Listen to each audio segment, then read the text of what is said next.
My shoes was signalling back brightly to the moon, when suddenly the whole port side of the ship seemed to go up right in front of my eyes, an enormous gush and geyser of water, a shuddering explosion, an ear-numbing rip of metallic noise, and a vast red cornet of flames the size of the torch on the Statue of Liberty.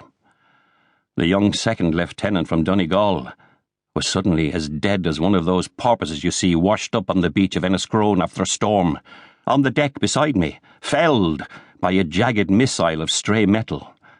Men came tearing up from below, the doorways oozing them out, as if so much boiling molasses. There were cries and questions even as the gigantic fountain of displaced water collapsed and found the deck and hammered us flat there, as if we were blobs of dough. Two of my sappers were trying to peel me back up from the deck, itself splintered and cratered from the force, and now other stray bits of the ship rained down, clattering and banging and boasting and killing. "That was a fucking torpedo," said my sergeant, with perfect redundancy, a little man called Ned Johns from Cornwall, the most knowledgeable man for a fuse I ever worked with.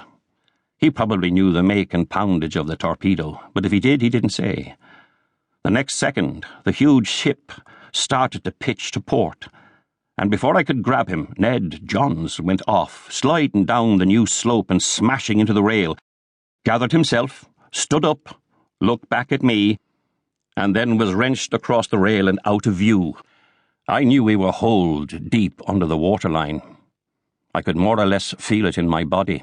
Something vital torn out of the ship echoed in the pit of my stomach. Some mischief done. Deep in some engine room or cargo hold. My other helper, Johnny Fats Talbot, a man so lean you could have used him for spare wires, as poor Ned Johns once said, in truth, was using me now as a kind of bollard. But that was no good, because the ship seemed to make a delayed reaction to its wound and shuddered upward.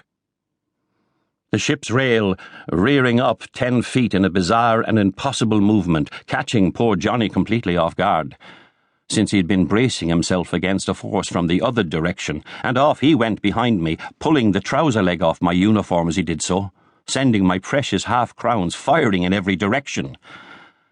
So for a moment of odd calm I stood there, one leg bare to the world, my cap still in place inexplicably, myself drenched so thoroughly I felt 100% seawater.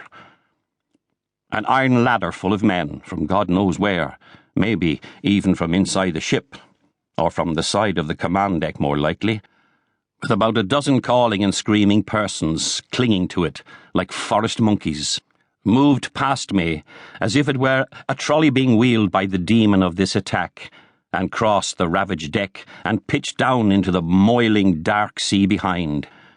Everything roared for that moment. The high night sky of blanketing stars, the great and immaculate silver serving dish of the sea itself, the rended ship, the offended and ruined men, and then, precipitately, a silence reigned, the shortest reign of any silence in the empires of silence. The whole vista, the far-off coast, the deck, the sea was as still for a moment as a painting, as if someone had just painted it all in a studio and was gazing at it, contemplating it, reaching out to put a finishing touch on it, of smoke, of fire, of blood, of water. And then I felt the whole ship leave me, sink under my boots so suddenly that there was, for that second, a gap between me and it, so that wasn't I like an angel, a winged man suspended.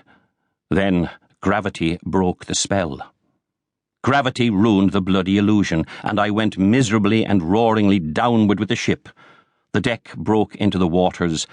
It smashed through the sacred waters like a child breaks an ice puddle in a Sligo winter. It made a noise like that, of something solid, something icy, breaking. Glass, really, but not glass. Infinitely soft and receiving water. The deeps. The dreaded deeps, the reason why fishermen never learn to swim. Let the waters take us quickly. Let there be no thrashing and hoping and swimming. No, let your limbs go, be calm. Put your trust in God. Pray quick to your Redeemer, and I did, just like an errant fisherman, and gave up my soul to God and sent